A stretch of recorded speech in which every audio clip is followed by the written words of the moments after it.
такие вещи, как что вот если меня не было бы, или мы это не подписали бы, в Таджикистане была бы война.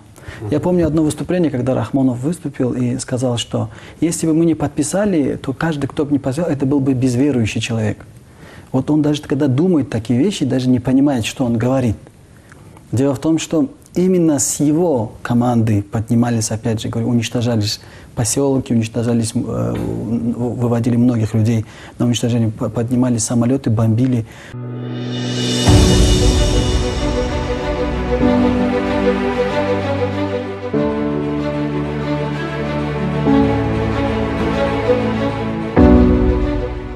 Но вот тем не менее, если возвращаясь к событиям 20-летней давности, то есть вот он говорит о том, что он был гарантом мира и безопасности, да? Он принес мир. Да, но вы говорите о том, что это Сафаров, в принципе, на своих штыках, условно говоря, принес, да, какую-то гарантию? Или смотрите, как? да, вот я сам это все помню, да, когда вот был это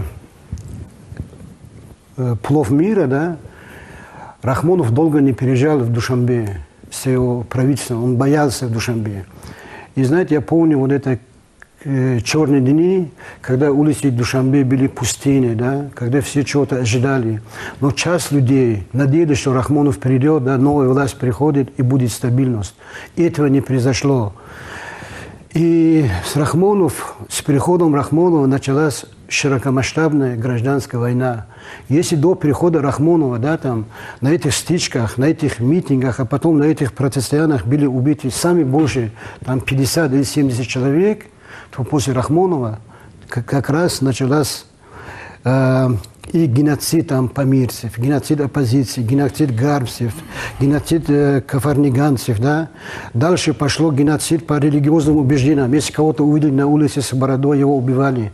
Если кого-то увидели, что он был на демократических выборах, да, его убивали. Без суда и без следствия. До сих пор в Таджикистане есть места захоронения, где куча народа, да, куча населения там захоронены. Поэтому самое обидное, что он вводит народ в заблуждение. Правильно Умар Али сказал, что каждый день по телевизору, да, показывают фильм, в газетах пишут о том, что Рахмонов привел мир. Нет, Рахмонов привел войну. Рахмонов стал причиной того, что эта война унесла жизни более 150 тысяч человек. Можете представить? 150 тысяч человек. Это данные, которые само правительство Рахмонова признает. Понимаете? Вот поэтому вот эта война в Таджикистане не закончена. Он солдат. Понимаете? Он киллер, он убийца. И вот мне интересно было подарок Путина, да, там. Во-первых, он ему подарил автомат, да, там. И во-вторых, он сказал интересную вещь. Ему Мали Шарипович, мы помним, что вы пришли с автоматом в руках. Понимаете? Это был очень тонкий намек, что он как был боевиком, так и он остался. И, кстати, мало кто в Таджикистане знает о том, что Рахмонов был одним из боевиков Народного фронта. Он с автоматом на плече ходил по улицам, убивал инакомыслящих, убивал невинных людей, понимаете?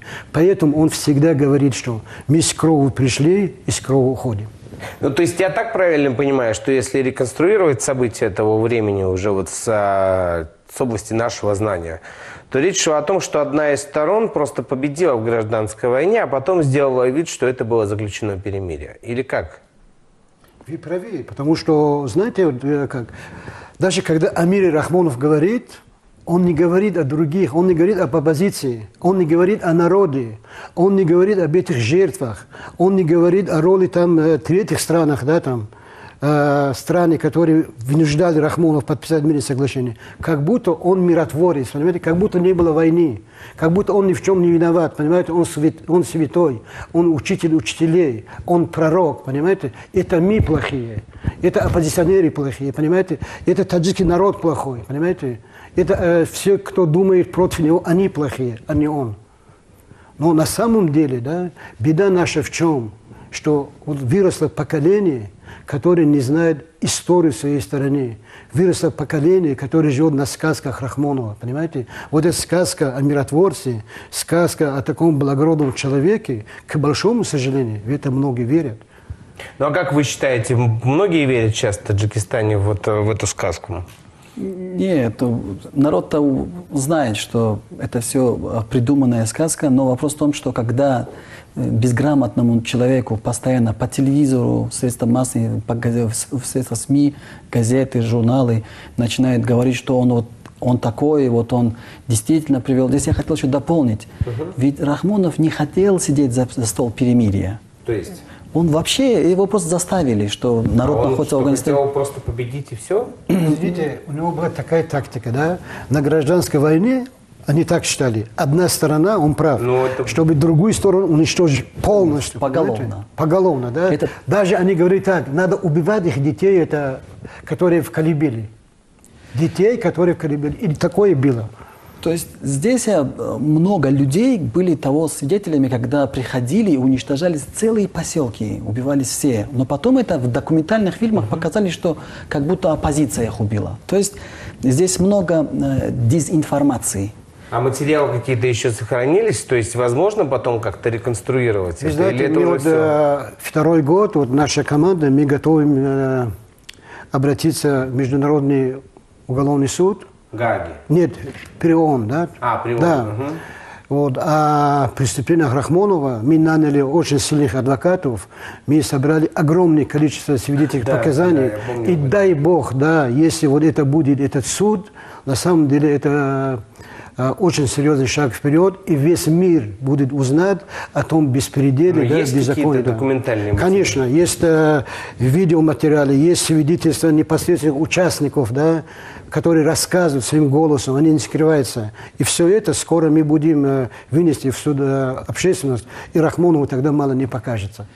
Здесь я хотел дополнить, что почему Рахмонов и его семья, объясняю, идет на такую команду, как уничтожение нас, то есть на убийство. То есть они заказали на убийство. Потому что наша информация вышла, что мы готовим ряд этих фильмов, которые бы показали, что этот человек, это игрок, это как жулики и мошенники, которые могут показать обратную сторону.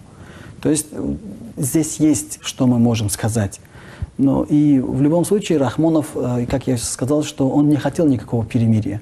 Его просто вынудило. То есть он был неграмотный, он не понимал, что такое перемирие.